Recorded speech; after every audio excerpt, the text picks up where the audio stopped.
Hello friends, welcome to civil concept Tamil. இன்னைக்கு நம்ம என்ன பார்க்க போறோம் அப்படின்னா, என்னென்ன டைப் ஆஃப் ஸ்டேர் கேஸ் இருக்கு, அந்த ஸ்டேர் கேஸ் எல்லாம் வந்து என்னென்ன அட்வான்டேஜஸ் இருக்கு, என்ன டிஸ்அட்வான்டேஜஸ் இருக்கு அப்படிங்கிறத பத்தி தான் பார்க்க போறோம். வாங்க வீடியோக்குள்ள போலாம். ஸோ பொதுவாக பார்த்தீங்க அப்படின்னா ஸ்டேர் கேஸ் அப்படிங்கிறது வந்து நம்ம வீட்டுக்கு ரொம்பவே முக்கியம். ஸோ ஒரு மாடியிலேருந்து இன்னொரு மாடிக்கு போகணும் அப்படின்னா, ஒரு ஃப்ளோர்லேருந்து இன்னொரு ஃப்ளோர் போகிறதுக்கு இந்த ஸ்டேர் கேஸ் நம்ம யூஸ் பண்ணுறோம். இதில் பார்த்தீங்க அப்படின்னா நமக்கு 3 வகையான ஸ்டேர் கேஸ் இருக்கு. ஒரு வகை பார்த்தீங்க அப்படின்னா நம்ம பேஸ்ட் ஸ்லாப், அதாவது கான்கிரீட்ல பார்த்தீங்க அப்படின்னா ஒரு சாய்வான ஒரு ஸ்லாப் வந்து போட்டுருவோம். அதுக்கு மேலே வந்து பிரிக்க ஒர்க் வச்சு வந்து நம்ம படி மாதிரி கட்டுறோம். அது வந்து என்னது நம்ம ஃபர்ஸ்ட் டைப் வந்து சொல்றோம். ரெண்டாவது டைப் பார்த்தீங்க அப்படின்னா ஃபுல்லாவே கான்கிரீட். நம்ம அந்த பிரிக்கை யூஸ் பண்ணி நம்ம படி கட்டுறதுக்கு பதிலாக ஃபுல்லாவே வந்து கான்கிரீட் போடுவோம். கீழே ஒரு வேஸ்ட் ஸ்லாப் இருக்கும். அதுக்கப்புறம் பார்த்தீங்க அப்படின்னா மேலே வந்து நம்ம இருப்போம் அப்படின்னா கான்கிரீட்லயே வந்து ஃபுல்லாவே வந்து நம்ம பண்ணியிருப்போம். அடுத்த டைப் பார்த்தீங்க அப்படின்னா இது வந்து மேக்ஸிமம் இப்போ ஒரு சில இடத்துல எல்லாம் யூஸ் பண்றாங்க. என்னன்னா இதை வந்து ரிங்ஸை யூஸ் பண்ணி பண்ற ஸ்டேர் கேஸ் அப்படின்னு சொல்லுவாங்க. இதுல வந்து வேஸ்ட் ஸ்லாபே வந்து இருக்காது. ஸோ இது ஃபுல்லாவே வந்து கான்கிரீட் மட்டும்தான் இருக்கும். இதுல வந்து வேஸ்ட் ஸ்லாப் இருக்காது. ஸோ இதோட அட்வான்டேஜ் என்னன்னு பாத்தீங்க அப்படின்னா, கீழே வந்து நமக்கு வேஸ்ட் ஸ்லாப் இல்லாதனால நமக்கு நிறைய கான்கிரீட் வந்து மிச்சமாகும். ஸோ காஸ்ட்டும் வந்து மிச்சமாகும். ஸோ இதுல எது வந்து காஸ்ட் எஃபெக்டிவ் அப்படின்னு பாத்தீங்க அப்படின்னா, ஸோ ஃபர்ஸ்ட் வந்து நமக்கு வந்து காஸ்ட் எஃபெக்டிவ் அப்படிங்கிறது இந்த ரிங்ஸை யூஸ் பண்ணி ஃப்ளோட்டிங் ஸ்டேர் கேஸ் அப்படின்னு சொல்லுவாங்க. இந்த ஃப்ளோட்டிங் ஸ்டேர் கேஸ் தான் பாத்தீங்க அப்படின்னா காசு வந்து ரொம்ப கம்மி. ஏன்னா வந்து இதுக்கு நம்ம ரிங்ஸை யூஸ் பண்ணி என்ன பண்றோம் அப்படின்னா, உங்களுக்கு வந்து கீழே வேஸ்ட் ஸ்லாப் எல்லாம் போடாம நம்ம வந்து கட்டுறோம். அதுக்கப்புறம் பாத்தீங்க அப்படின்னா இந்த வேஸ்ட் ஸ்லாப் மட்டும் கான்கிரீட்ல போட்டு அதுக்கப்புறம் பிரிக் ஒர்க் வச்சு வந்து கட்டுறது பாத்தீங்க அப்படின்னா காசு இதை விட கொஞ்சம் வந்து அதிகம். அடுத்தது கடைசியா ரொம்ப அதிகம்னு பாத்தீங்க அப்படின்னா ஃபுல்லாவே வந்து கான்கிரீட் போடுறதுல வந்து நமக்கு இது ஃபுல்லாவே வந்து அதிகமா இருக்கும். ஸோ இதுல ஸ்ட்ரென்த் வகையில பாத்தீங்க அப்படின்னா எது வந்து பெஸ்ட் அப்படின்னா, இந்த ஃபுல்லாவே கான்கிரீட் போடுறது வந்து ஸ்ட்ரென்த் வகையில வந்து ரொம்பவே வந்து பெஸ்டா இருக்கும். ஸோ எங்கெல்லாம் வந்து நமக்கு ரெசிடென்சியல் பில்டிங் இல்லாம ஒரு ஹை ரைஸ் பில்டிங்கோ இல்ல வந்து ரொம்ப ஹெவி மெஷினரிஸ் இருக்கும், இல்ல இண்டஸ்ட்ரியல் பில்டிங், இதெல்லாம் பாத்தீங்க அப்படின்னா கண்டிப்பா வந்து இந்த கான்கிரீட் ஸ்டேர் கேஸ் தான் வந்து நம்ம யூஸ் பண்ணுவோம். அதாவது ஃபுல்லாவே வந்து கான்கிரீட் வந்து போடுற மாதிரி ஒரு ஸ்டேர் கேஸ் தான் வந்து யூஸ் பண்றோம்.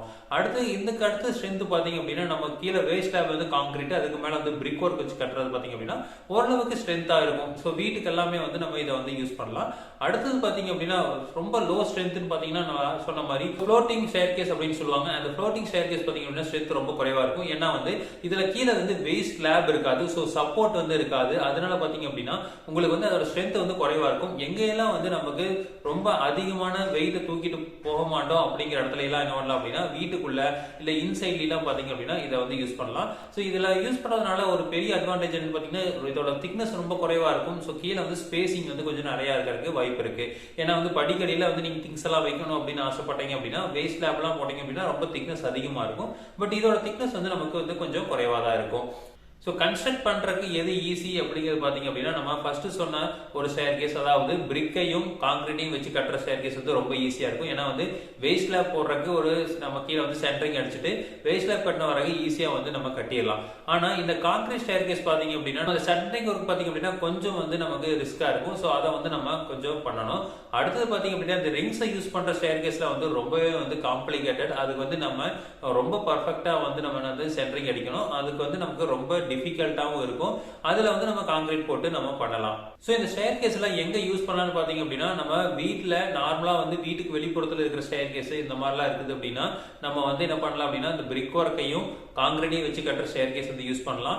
இதே வந்து ரொம்ப ஹெவியான ஸ்ட்ரக்சர் வேணும் அப்படிங்கறதுல இல்ல ஹெவி வெயிட் வந்து அதுல போக போகுது அப்படிங்கிற இடத்துல நம்ம கான்கிரீட் ஸ்டேர் கேஸ் யூஸ் பண்ணலாம். இல்ல இந்த இடத்துல எல்லாம் பெரிய வெயிட்டே இருக்காது, வீட்டுக்குள்ள நம்ம என்ன பண்ணுவோம், நம்ம தான் வந்து ஏறி போயிடுவோம், ஹை ரூஃப் பில்டிங் இருக்கு அந்த இடத்துல எல்லாம் வந்து நம்ம பண்றோம் அப்படின்னா அதே மாதிரி எலிவேஷன் பாக்குறதுக்கு அழகா இருக்கணும் அப்படிங்கிற மாதிரி இருக்கிறதுல நம்ம என்ன பண்ணலாம், இந்த ஃப்ளோட்டிங் ஸ்டேர் கேஸ் வந்து யூஸ் பண்ணலாம். ஸோ ஸ்டேர் கேஸ் வந்து நமக்கு ரொம்ப முக்கியமான ஒன்று. ஏன்னா வந்து இந்த ஸ்டேர் கேஸ் வந்து அகலம் எல்லாம் குறைவா பண்ணிட்டீங்க அப்படின்னா கடைசியில வந்து அதுல மேலே ஏற முடியாது. ஏதாவது ஒரு மெட்டீரியல் ஷிஃப்ட் பண்றதுக்கு கஷ்டமா இருக்கும். ஒரு 2 பேர் மேல இருந்து கீழே வர்றப்போ நமக்கு வந்து ஒரே மாதிரி வர முடியாது, ஒருத்தர் பின்னாடி ஒருத்தர் தான் வரணும். ஸோ அப்போ அந்த அகலம் அப்படிங்கிறது ரொம்பவே முக்கியம். ஸோ ஸ்டேர் கேஸ் கன்ஸ்ட்ரக்ட் பண்றப்போ கண்டிப்பா அகலம் வந்து எவ்வளவு இருக்கணும் அப்படிங்கறத தெளிவா பாத்துக்குங்க. ஸோ கண்டிப்பா வந்து ஒரு 2.5 அடியிலிருந்து 3 அடியாவது வந்து நமக்கு அகலம் வந்து இருக்கணும். அப்பதான் வந்து என்ன பண்ண முடியும் அப்படின்னா அதுல வந்து கரெக்டா ஏறதுக்கு வந்து ப்ராப்பரா இருக்கும். அதே மாதிரி நம்ம ரைஸ் அப்படின்னு சொல்லுவோம், த்ரெட்னு சொல்லுவோம். அதாவது ஒரு படியோட உயரம் கண்டிப்பா வந்து நமக்கு ஒரு 1/2 அடியிலிருந்து 3/4 அடிக்குள்ளதான் இருக்கணும். 3/4 அடியே ரொம்ப அதிகம், 1/2 அடி இருந்தது அப்படின்னா நல்லா இருக்கும். அதே மாதிரி அதான் அகலம், அது ஒரு ஸ்டேர் கேஸோட அகலம் பாத்தீங்க அப்படின்னா கண்டிப்பா நீங்க பாதம் வைக்கிறதுக்கு வந்து ஒரு 3/4 அடியாவது பாதம் வைக்கிறதுக்கு இருக்கணும். ஒரு சில பேர் 1 அடி வைக்கிறாங்க, பட் வந்து 3/4 முக்கால் அடியாவது வந்து நம்ம வைக்கணும். ஸோ இதெல்லாம் வந்து கன்சிடர் பண்ணி தான் வந்து நம்ம ஸ்டேர் கேஸ் கட்டணும். அதையெல்லாம் வந்து கன்சிடர் பண்ணல அப்படின்னா நாளைக்கு வந்து நீங்க ஒரு ஸ்டேர் கேஸ் நம்ம அடிக்கடி யூஸ் பண்ற ஒரு இடமா இருக்கிறதுனால அடிக்கடி ப்ராப்ளம் வரக்கு சான்சஸ் இருக்கு. ஸோ இதே மாதிரி இன்ஃபர்மேஷன்ஸ் உங்களுக்கு தொடர்ந்து வேணும் அப்படின்னா எங்க சேனலை சப்ஸ்கிரைப் பண்ணுங்க. தேங்க்யூ.